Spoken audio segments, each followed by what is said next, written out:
Home chef recipes తెలుగులో ఇన్స్టెంట్గా రాగి ముద్ద అలాగే రాయలసీమ స్టైల్లో మటన్ కర్రీ ఎలా తయారు చేసుకోవాలో చూసేద్దాం. ముందుగా 1 కప్పు వరకు ఉడికించుకున్న అన్నాన్ని ఒక గిన్నెలో తీసుకుందాం.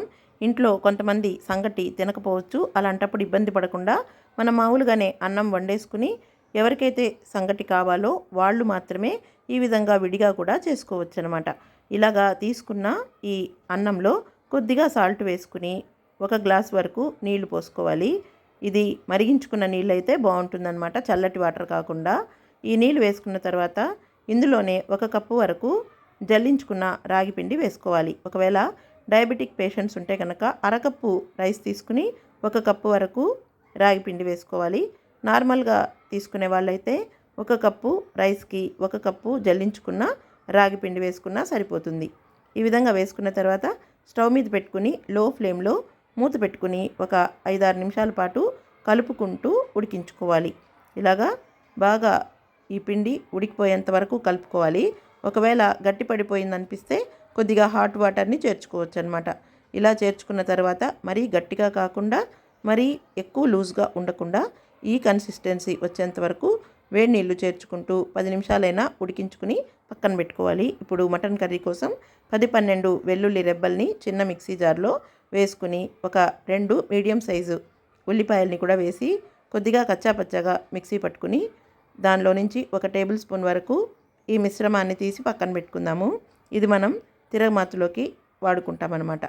ఇలా 1 టేబుల్ స్పూన్ వరకు తీసి పక్కన పెట్టుకున్న తర్వాత ఇదే వెల్లుల్లి ఉల్లిపాయలో మనం ఒక 2 ఇంచీల అల్లాన్ని శుభ్రంగా కడిగి చెక్కు తీసి తరిగి పెట్టుకున్న అల్లాన్ని వేసుకోవాలి. తర్వాత 1 పావు చిప్ప కొబ్బరిని కూడా పచ్చి కొబ్బరి ముక్కలుగా చేసి శుభ్రంగా కడిగి వేసుకోవాలి. ఇలా ఇవన్నీ వేసుకున్న తర్వాత ఇందులోనే ఒక 5-6 మిరియాలని అలాగే లవంగాల్ని కూడా 4-5 వేసుకుని 1 ఇంచి దాల్చిన చెక్కని 1 లేదా 2 యాలకుల్ని వేసుకుని 1 టీ స్పూను సోంపు 1 టీ స్పూను గసాలు వేసుకోవాలన్నమాట. దీని తర్వాత ఇప్పుడు పొళ్ళు వేసుకుందాం. 1/2 స్పూన్ నుంచి 1/2 స్పూన్ వరకు పసుపు, అదేవిధంగా 1/2 స్పూన్ నుంచి 1/2 స్పూన్ వరకు కారం వేసుకున్న తర్వాత 2 టేబుల్ స్పూన్లు ధనియాలు వేసుకోవాలి. 1/2 స్పూను గరం మసాలా పొడి వేసుకున్న తర్వాత 1 స్పూను కల్లుప్పు కూడా వేసుకుని కొద్దిగా నీళ్లు వేసి మెత్తటి పేస్ట్గా చేసి పెట్టుకోవాలి. ఇలా చేసి పెట్టుకున్న తర్వాత 1 టమాటా పండును కూడా శుభ్రంగా కడిగి పక్కన పెట్టుకోవాలి.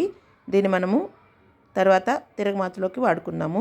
ఇప్పుడు అడుగు మందంగా ఉన్న ఒక గిన్నెలో 2-3 టేబుల్ స్పూన్ల వరకు ఆయిల్ వేసుకుని 2 రెమ్మల కరివేపాకు, ఇందాక మనం కచ్చాపచ్చాగా మిక్సీ పట్టి పెట్టుకున్న వెల్లుల్లి ఉల్లిపాయ మిశ్రమాన్ని కూడా వేసి కొద్దిగా వేగిన తర్వాత ఒక అరగంట పాటు ఉప్పు వేసిన నీళ్ళలో పసుపు ఉప్పు 2 వేసుకుంటే నీచు వాసన అసలు రాకుండా ఉంటుంది.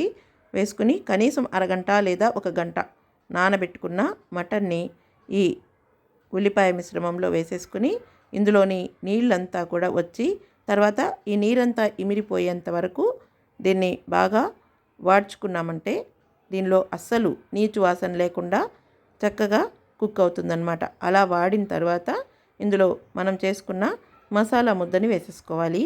ఈ మసాలా ముద్దలోని పచ్చి వాసన అంతా పోయేంత వరకు మరొక 2-3 నిమిషాల పాటు మంటని మీడియం ఫ్లేమ్లో ఉంచి కలుపుకుంటూ ఈ మటన్ అనేది నూనె తేలేంత వరకు ఉడికించుకోవాలి. ఆ తర్వాత 1 లీటర్ వరకు నీళ్లు పోసుకుని అందులోనే 1 టీ స్పూన్ కల్లుప్పు వేసుకున్న తర్వాత దీన్ని కుక్కర్లో పెట్టుకుని కనీసం 6-7 విజిల్స్ వచ్చేంత వరకైనా మనం మూత పెట్టుకుని కుక్కర్లో పెట్టుకుని ఉడికించుకోవాలి.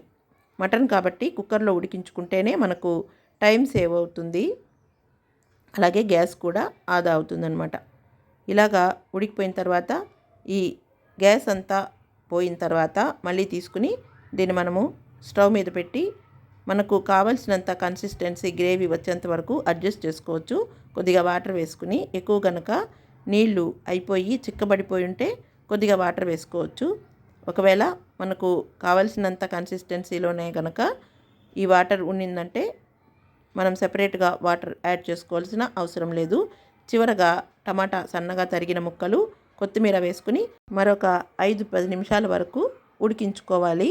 దీన్ని ఈ స్టేజ్లోనే మనం ఉప్పు కారం సరిపోయిందో లేదో చూసుకోవచ్చు.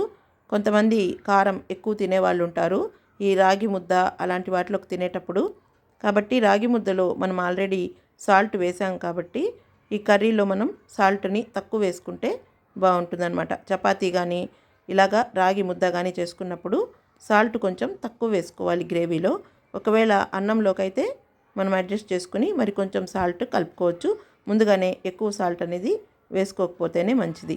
ఇప్పుడు ఈ విధంగా విలేజ్ స్టైల్లో మనం మధ్యలో ఇలా చిన్న హోల్లా చేసుకుని అందులో అయినా కర్రీ వేసుకోవచ్చు. లేదా అలా ఇష్టపడకపోయినా రాగి ముద్ద పక్కన కూడా కర్రీ వేసుకుని సర్వ్ చేసుకుంటే ఇంట్లో ఎవరికి కావాలనుకుంటే వాళ్ళు అప్పటికప్పుడు ఇన్స్టెంట్గా రాగి ముద్ద తయారు చేసుకోవచ్చు. అలాగే చాలా ఈజీగా టేస్టీగా మటన్ కర్రీ కూడా తయారు చేసుకోవచ్చు. ఈ రెసిపీ మీరు తయారు చేసి చూసి ఎలా వచ్చిందో కామెంట్ చేయండి.